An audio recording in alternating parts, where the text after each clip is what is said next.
Atenção, emissoras da Rede Globo. 5 segundos para o próximo programa.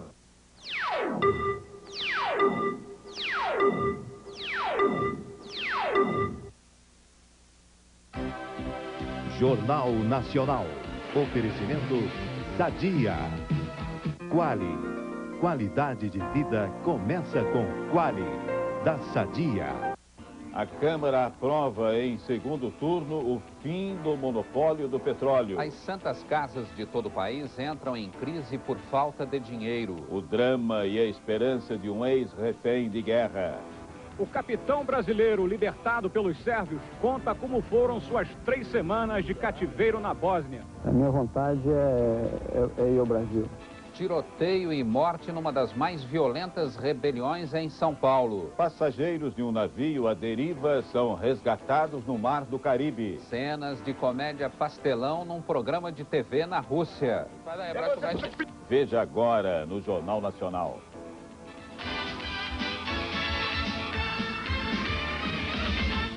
Agonizam as 1.500 casas, santas casas de todo o Brasil. Sobram doentes, o atendimento é ruim e os equipamentos estão em péssimo estado.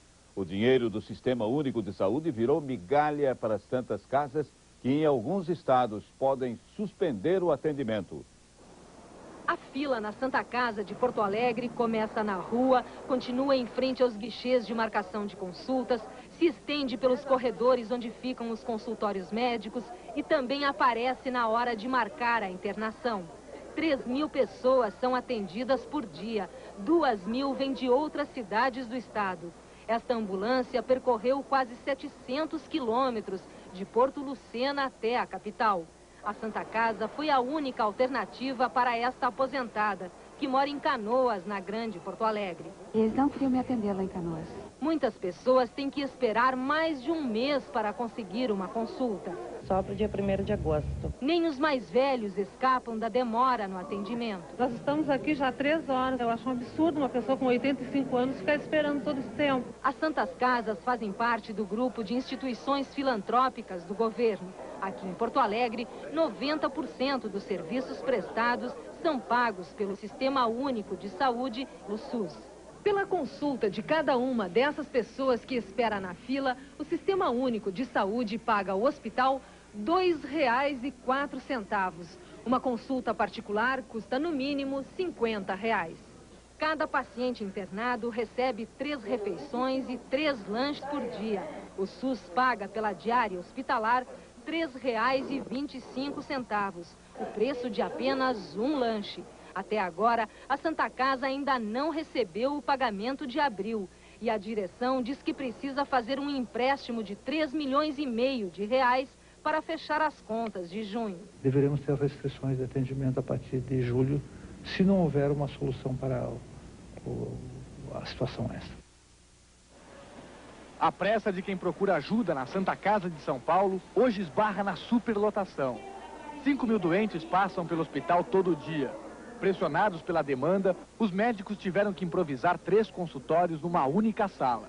Fica impossível de você dar um atendimento como o paciente merece, né? Toda a renda da Santa Casa vem do SUS, o Sistema Único de Saúde. E a tabela do SUS está congelada há 1 ano e 3 meses. Para cobrir os gastos, a Santa Casa está pedindo socorro a bancos privados. A dívida já é de 7 milhões de reais. Só os juros este mês vão somar 560 mil. Mesmo fazendo empréstimos, o hospital há 30 dias não consegue pagar um único fornecedor. Uma nova dívida de 3 milhões de reais. O estoque de medicamentos está acabando. O dinheiro do SUS mal cobre metade das despesas do hospital, que pode fechar no mês que vem. Em Ribeirão Preto, a 350 quilômetros de São Paulo, a Santa Casa suspendeu o convênio com o SUS e só atende emergências. Em outras 100 cidades do interior, a situação é a mesma. O pior aconteceu em Campinas. Sem ter como pagar uma dívida de 2 milhões de reais, a Santa Casa fechou. A federação que reúne as Santas Casas paulistas acaba de propor ao governo uma saída para salvar os hospitais. Seria uma possibilidade de alteração na Lei Zico, em que se permitisse também a realização de bingos pelas Santas Casas, hospitais filantrópicos. Em Londrina, norte do Paraná, a Santa Casa deve R$2.400.000. Dívida que se acumulou por causa de atrasos no pagamento da Previdência. Mas para manter as consultas e internações, a direção da Santa Casa agiu por conta própria. Promoveu bazares de roupas usadas, sorteio de prêmios, conseguiu doações, vendeu pizza e livros de receita. Assim, reformou o prédio, comprou equipamentos e montou unidades de tratamento intensivo. No Rio, a Santa Casa da Misericórdia atende 1.200 pessoas todos os dias. Mantém 750 leitos. Mas o dinheiro que vem do Sistema Único de Saúde não corresponde a 1/3 do gasto com a folha de pagamento. Para não entrar na enfermaria da crise, a Santa Casa aprendeu a se automedicar. 85% dos médicos não recebem salário do hospital. São pagos pelas universidades que mandam alunos para fazer estágio aqui. Isso representa uma economia de R$500 mil por mês. Para manter o hospital, a direção também conta com o aluguel dos imóveis que recebeu como doação. Prédios como este na Avenida Rio Branco, no centro do Rio. E esse com 66 apartamentos em frente à Praia do Flamengo, na Zona Sul. O dinheiro garante o atendimento que é feito de graça há 4 séculos. O Ministério da Saúde confirma que o pagamento às Santas Casas está atrasado. O pagamento de abril, que deveria ter sido no início do mês, só vai ser feito em julho, por falta de dinheiro.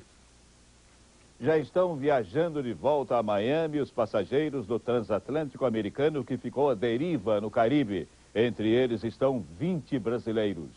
A empresa dona do navio mandou o transatlântico Ecstasy buscar os mais de 1.700 passageiros.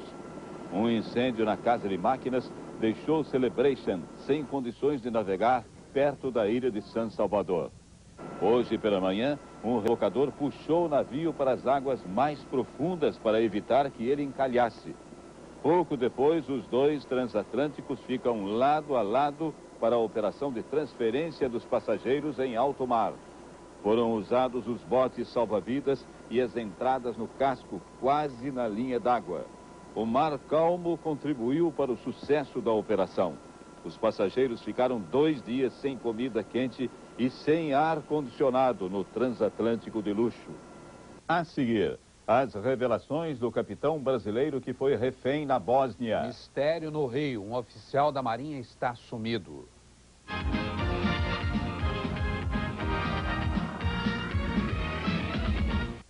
Atenção para o top de ofertas madeirense. Grande promoção em toda a linha de revestimentos Insepa. Banheira Modele 435. Veneziana de alumínio esquadrimetal 109. Conjunto ideal Carina médio 37,50. E a linha completa de metais Docol por preços irresistíveis. Tudo em 2 vezes sem juros. Madeirense. Nova loja na Luiz Carlos Berrini, mais 4 endereços. Receita da holandesinha para sobremesas irresistíveis. Pegue um maravilhoso manjar com calda. Junte um apetitoso flan com calda de morango. Leve uma deliciosa novidade em pudim. Delicious. E para completar, muita cremosidade para saborear de colherzinha. Sobremesas Batavo. É só servir com carinho. Batavo. Produtos puros de origem. Chegou o Tetradura LA 300, o antibiótico de longa ação para bovinos e suínos. Tetradura é a oxitetraciclina de ação terapêutica mais rápida. Tetradura é o antibiótico de ação mais prolongada. Tetradura é dose única para a maioria das infecções. Tetradura é um produto do mesmo fabricante de Ivomec. Tetradura. Proteção que vai mais longe. Sabe qual é o melhor investimento dos próximos 6 meses? A assinatura semestral do Correio Popular. Você só paga 4 parcelas de R$20 e ainda recebe este suplemento econômico. Cartão Nacional Visa International por 6 meses sem taxa de anuidade. Bom, hein? Ligue agora, 325200, assine o Correio, solicite o seu cartão. Você sai ganhando no crédito e na credibilidade. Correio Popular. Credibilidade e crédito para você.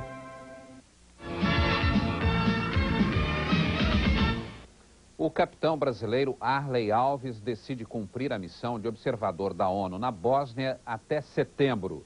Numa entrevista ao enviado da Rede Globo à Croácia, Círio Bocaneira, O capitão contou o drama das 3 semanas em que ficou como refém dos sérvios. Fomos encontrar o capitão de infantaria Arley Alves no quartel-general das Nações Unidas em Zagreb, na Croácia. Mineiro, 36 anos, treinado como paraquedista e em sobrevivência na selva, o capitão revela uma tranquilidade que os colegas asseguram ser genuína, traço de caráter e de formação profissional. Nem parece que passou 3 semanas como refém dos sérvios da Bósnia, sob guarda armada e ameaça de virar escudo humano contra ataque aéreo. Quais foram, assim, os piores momentos do seu cativeiro? Eu diria que toda aquela situação inicial, onde nós somos deslocados para os bunkers, né, para os paióis, para os potenciais, os prováveis alvos, né, do possível strike, aquela situação toda, aqueles deslocamentos, o aprisionamento, o momento que fomos algemados nesses alvos, foram os piores momentos, né, os momentos de maior incerteza ali. Pesou muito saber que a família estava no mundo? Olha, eu te diria que durante toda essa minha experiência, esse aí foi o sentimento mais forte que eu tive, foi em relação à minha família, né? Porque eu imagino que a família, ela isolada, distante lá no Brasil, né? Preocupada, sem saber o que está acontecendo, ela se vê com uma opressão, né? Uma tensão psicológica muito maior do que a minha situação, que estou acompanhando, estou sabendo o que está acontecendo. Como é que foi, afinal, essa história do futebol? Houve, né, uma sugestão, né? Apareceu lá uma bola, não sei como, né? E é claro que como bom brasileiro eu era requisitado, né, a tocar nessa bola, mas eu não estava com muito bom humor de jogar futebol, né? E agora, enfim, livre aqui em Zagreb, na Croácia, quais são os planos? A minha vontade é ir ao Brasil, né? Rever a família, né? Tentar reconfortá-los de alguma forma, dessa experiência forte, né? E depois, volta para a Bósnia? Exatamente, né? Porque a minha missão ainda não terminou, né? O Exército mandou aqui para uma missão de 1 ano, é prevista terminar em setembro, né? Eu gostaria de terminar essa experiência até o último dia aqui. Mistério no desaparecimento de um capitão-tenente da Marinha no Rio. Wagner Carlos viajava a trabalho e sumiu há mais de 1 mês. No dia 8 de maio, de manhã, o capitão da Marinha Wagner Cruz Carlos desembarcou no aeroporto do Rio. Vinha de Manaus e deveria se apresentar na base naval de São Pedro da Aldeia, na região dos Lagos. O capitão alugou um escorte numa locadora do aeroporto e foi visitar a mãe em Bangu, na zona oeste do Rio. Ficou pouco tempo. No fim da tarde, voltou aqui ao aeroporto para pegar a mala que tinha se extraviado. Devolveu o carro, mas não apareceu na base naval. 3 dias depois, um outro carro, um Tempra, foi alugado na mesma locadora do aeroporto em nome dele. O capitão e o carro não foram mais encontrados. A locadora recebeu telefonemas de uma pessoa que dizia ser o capitão Carlos e que devolveria o carro. A família registrou o desaparecimento na polícia. Há 10 anos, o capitão teve uma crise de perda de memória. Ficou 1 mês sem saber quem era. A Marinha também está investigando o caso, mas enviou uma intimação para a mãe do capitão. Se ele não se apresentar, será considerado um desertor. Ele não veio só me visitar, ele veio amando da Marinha, ele veio cursar aqui. E eu quero meu filho, pelo amor de Deus, eu preciso dele. Agora eu já estou naquela, vivo ou morto, eu tenho que encontrar meu filho. 1 morto, 3 feridos e 23 reféns.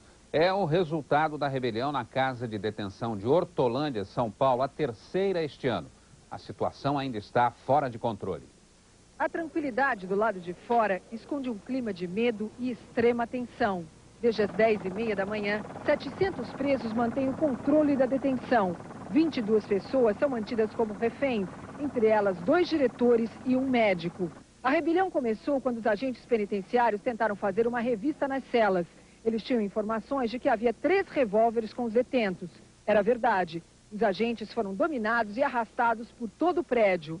Os presos saíram de um dos pavilhões, usaram a passagem subterrânea e invadiram a chefia da detenção. Na sala da chefia aconteceu o confronto mais violento. 3 agentes tentaram impedir a fuga. Os presos reagiram atirando. 2 agentes foram feridos e 1 morreu na hora. Aloísio Francisco de Melo. Era o primeiro dia de trabalho dele. Aloísio saía da sala justamente para conhecer o presídio, quando deu de cara com os amotinados. Os tiros alertaram os guardas das muralhas. O presídio foi cercado. Vieram reforços de São Paulo. São 150 policiais de prontidão. Os presos querem carros e armas. Desde o início da tarde, o coordenador de assuntos penitenciários do Estado está dentro do prédio tentando um acordo. No início da noite, a tensão chegava também ao lado de fora. Uma representante do Comitê de Direitos Humanos da OAB foi impedida de entrar no prédio por funcionários revoltados com a morte do colega. O Supremo Tribunal Federal julga amanhã recurso dos sequestradores do empresário Abílio Diniz. Condenados a apenas entre 26 e 28 anos de prisão, os 10 sequestradores pedem tratamento político para o sequestro ocorrido em 89. São 2 canadenses, 2 argentinos, 5 chilenos e 1 brasileiro que chegam à última instância da justiça, tendo perdido em 3 julgamentos anteriores. A condenação do casal canadense que integra o grupo gerou forte rumor contra a justiça brasileira no Canadá. Uma jornalista canadense chegou a escrever um livro ao longo do qual demonstra que houve pressão do Canadá sobre o governo brasileiro para mudar a decisão da justiça. Se a tese do crime político vingar amanhã, haverá novo processo. A Procuradoria-Geral da República, consultada sobre o recurso ao Supremo, deu parecer contrário. Agora a previsão do tempo.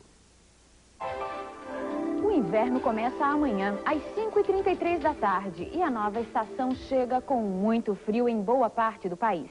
A forte massa de ar polar que está sobre o Brasil é grande. Vai do extremo sul até o nordeste e deixa as temperaturas bem baixas. A frente fria está no sul da Bahia e áreas de instabilidade cobrem o norte. Amanhã, tempo chuvoso só nas faixas escuras. Nas regiões mais claras, a quarta-feira deve ser ensolarada. Nesta área listrada, o dia amanhece com neblina e na outra há previsão de chuva à tarde. Pode gear nas serras gaúcha e catarinense.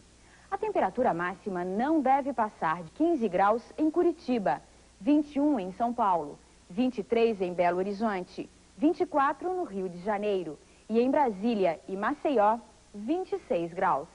Em instantes, você já experimentou alho líquido e batata em flocos? O campo protesta contra os juros altos.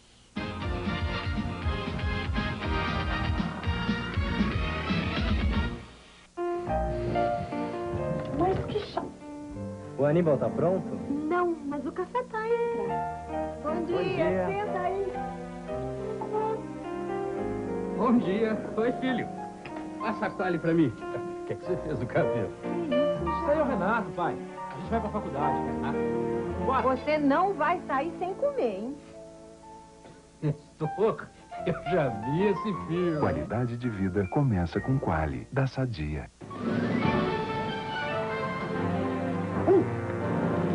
E aí, pessoal? Vai no Brax Extra Turbo aí? E a gente é mulherzinha pra usar outro óleo, rapaz? No Brax Extra Turbo, óleo de macho. Já viu o tamanho do pistão? Belo pistão.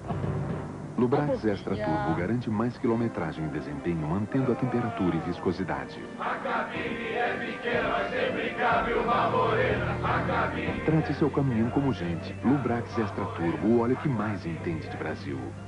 Por mim, eu ficava mais tempo com você. Mas você pensa que com mulher, filhos, é fácil administrar? Eu já conversei com eles, pedi pra maneirarem. Mas...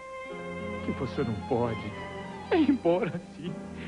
Eu preciso de você. Não vai embora. Outra maneira emocionante de não deixar seu dinheiro ir embora é fazer um Super Pique Itaú. Você aplica uma vez, concorre a super prêmios a cada 2 meses e no final do plano seu dinheiro volta todinho. Super Pique Itaú, uma maneira super emocionante de juntar dinheiro. Provérbios da sabedoria milenar coreana. Primeiro, família grande de bolso pequeno divide towner em 12. Segundo, enquanto bestas brigam, Topique ganha espaço. Asia Motors, a gente vende carro porque não sabe fazer provérbio.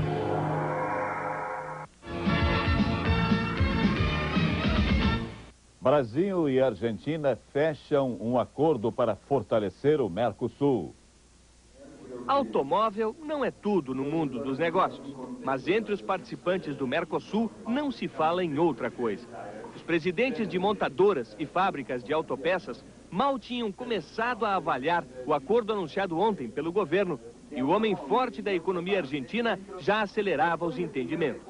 Ainda não está definido como vai ser o comércio até o fim do ano.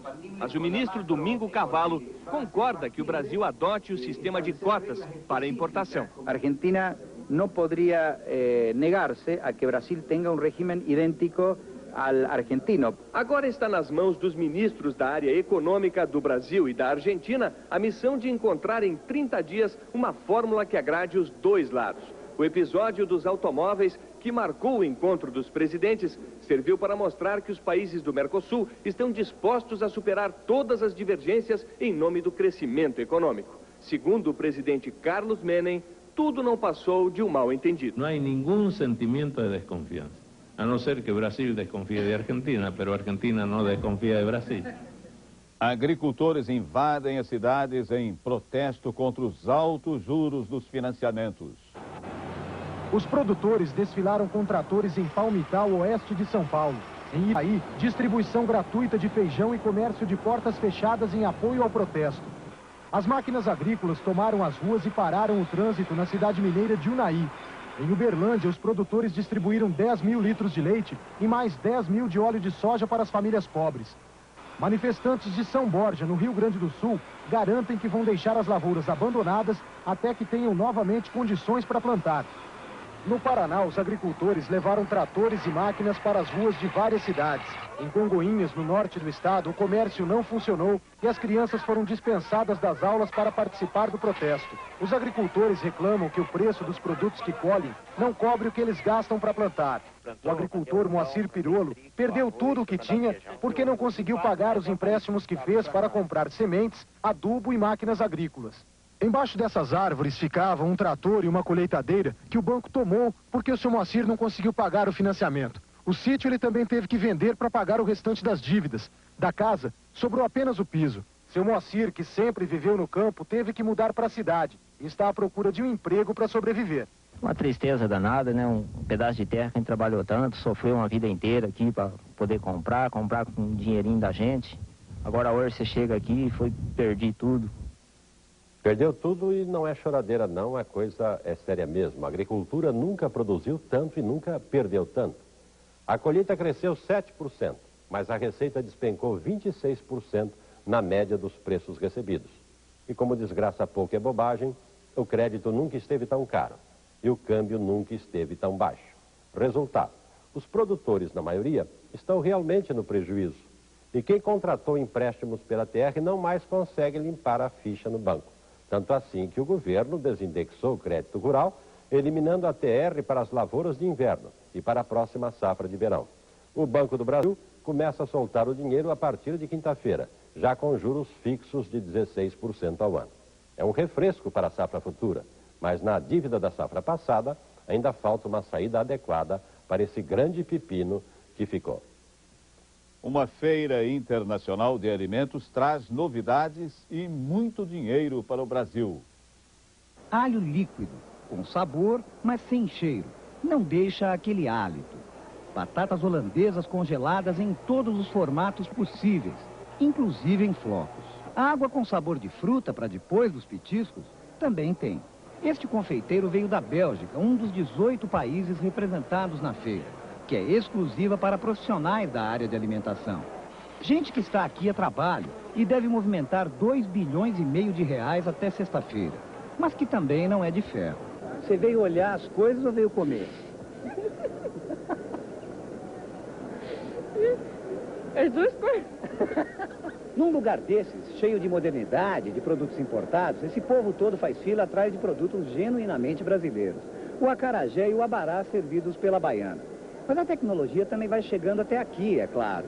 Nessa versão, congelado e embrulhado em folha de bananeira, o abará dura até 4 meses no freezer.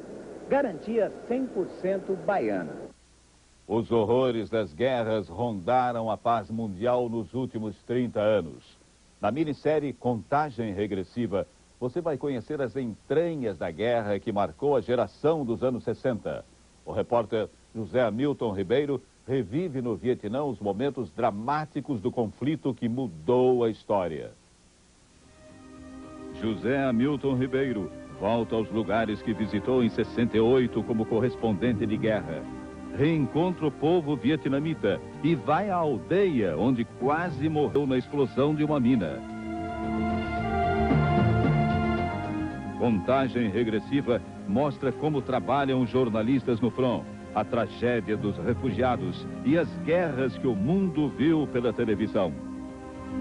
Daqui a pouco, a Câmara derruba em segundo turno o monopólio do petróleo. Debate de líderes russos vira comédia pastelão na TV.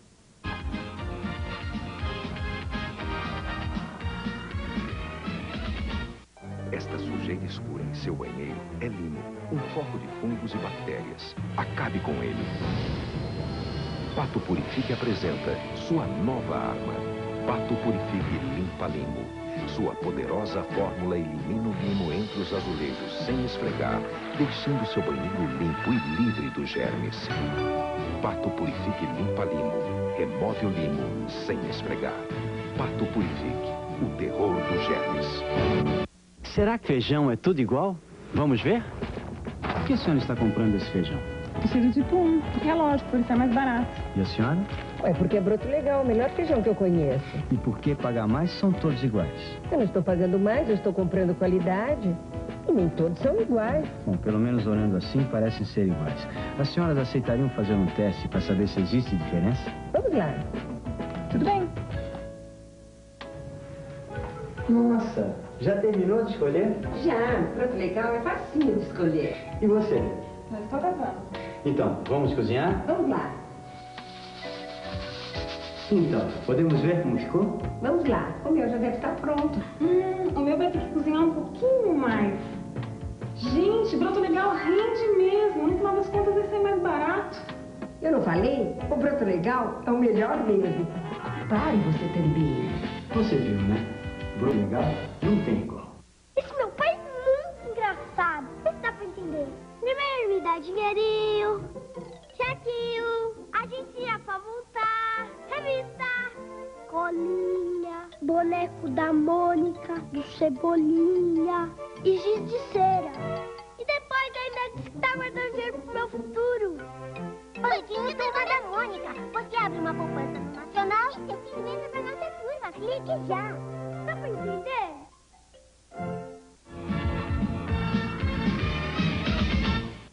A Câmara dos Deputados confirma em segundo turno a quebra do monopólio da Petrobras. A decisão era esperada pelo presidente Fernando Henrique Cardoso. O presidente Fernando Henrique Cardoso está preocupado com os juros e o câmbio, mas tranquilizou os aliados do PTB. Disse que está tomando as providências e que o problema é passageiro. Durante o almoço, quase não se falou de reformas.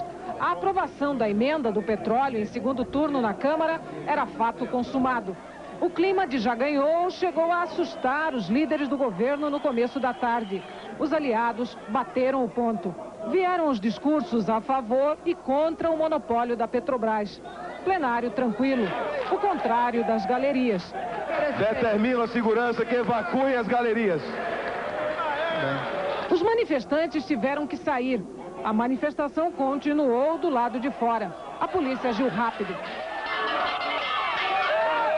A sessão continuou com o plenário cada vez mais cheio. A maioria para botar um ponto final na história de 42 anos de monopólio da Petrobras. E foi assim. A emenda foi aprovada em segundo turno por 360 votos contra 129.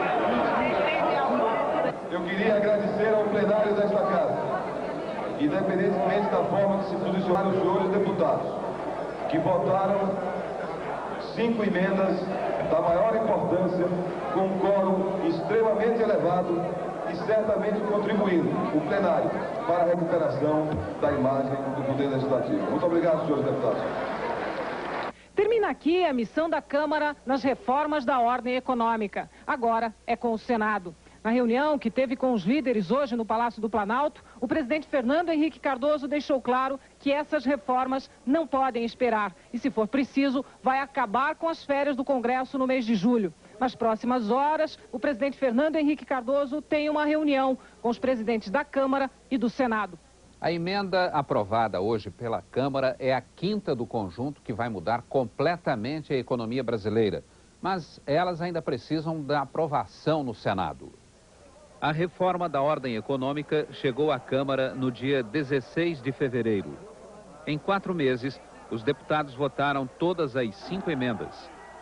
A primeira emenda aprovada pela Câmara acaba com o monopólio dos estados na distribuição do gás canalizado. Empresa nacional.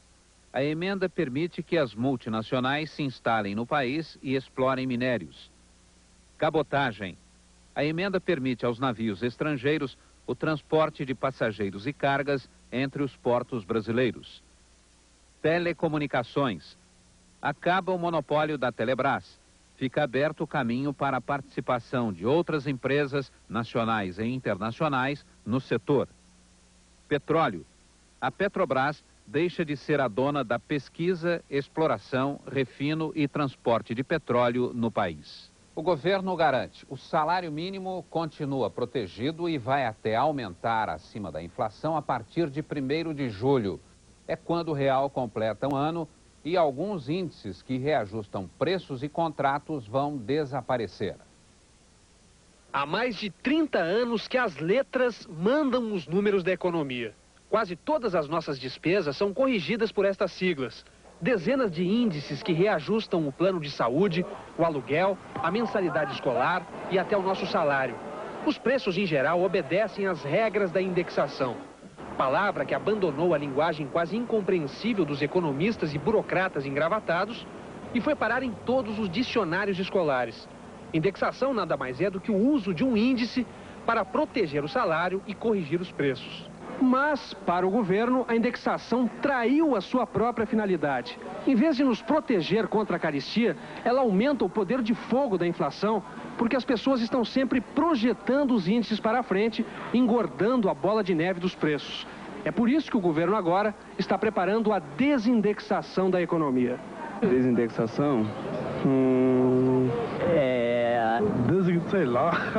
É mais difícil pronunciar a palavra do que entendê-la. Com a desindexação, os contratos não vão poder mais ser reajustados automaticamente por um índice.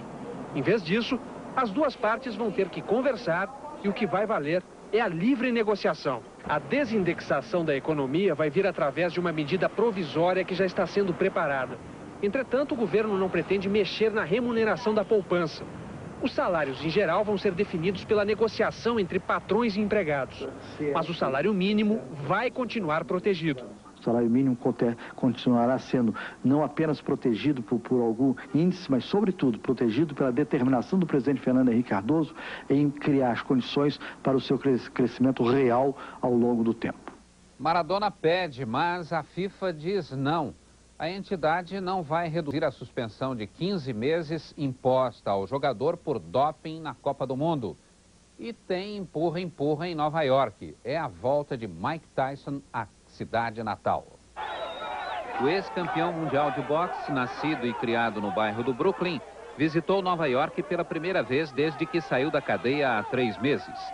Tyson deu entrevista coletiva no Harlem, bairro negro da cidade, e anunciou a criação de uma entidade para apoiar projetos de bem-estar social em áreas pobres de Nova York. Torneio do centenário da Federação Suíça de Futebol. Mas a festa é italiana. Casiraghi faz o gol da vitória. Suíça 0, Itália 1. O triangular continua amanhã com o jogo Alemanha e Itália em Zurique. Malas, bagagens e troféu. É a seleção brasileira feminina de vôlei que volta após vencer a Copa BCV na Suíça. As bicampeãs do torneio terão poucos dias de folga.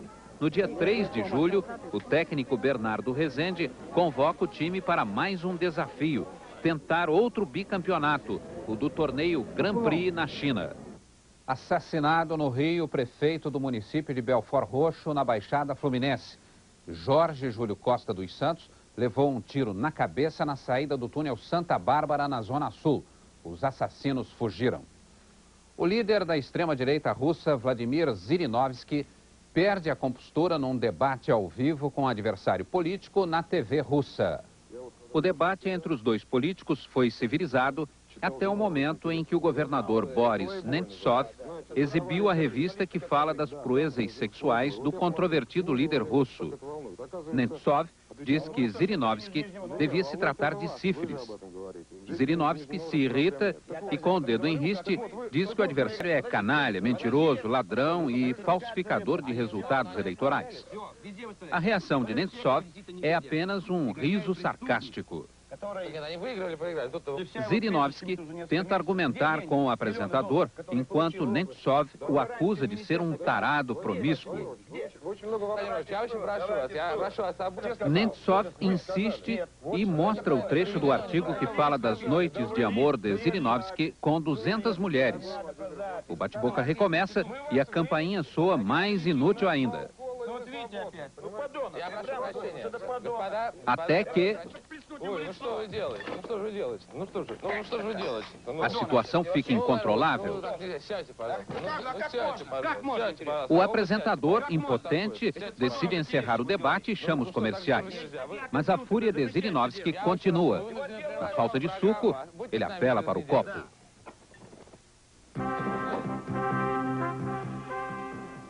O vexame de Vladimir Zirinovski continuou nos bastidores da emissora, onde recebeu um cruzado certeiro do adversário. Boa noite. Boa noite. EPTV, 20 horas e 46 minutos. Assista agora A Próxima Vítima.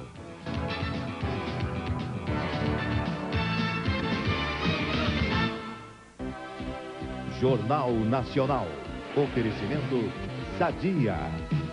Quali.